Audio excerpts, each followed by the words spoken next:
আমি উপলব্ধি করেছি আমার দেখা সবচেয়ে ঠুনকো হৃদয়ের মানুষ আমি নিজেই। কারো সামান্য গম্ভীর আচরণেই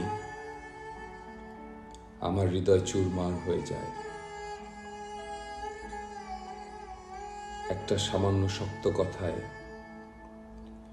আমার অর্ধ সপ্তাহ বিনিদ্র হাহাকারে কাটতে পারে। অথচ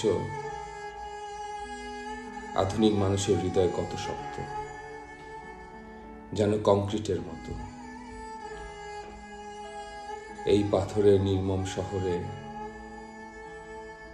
ঠুনকো আয়নার মতো হৃৎপিণ্ড নিয়ে আমি কত দূর যাব।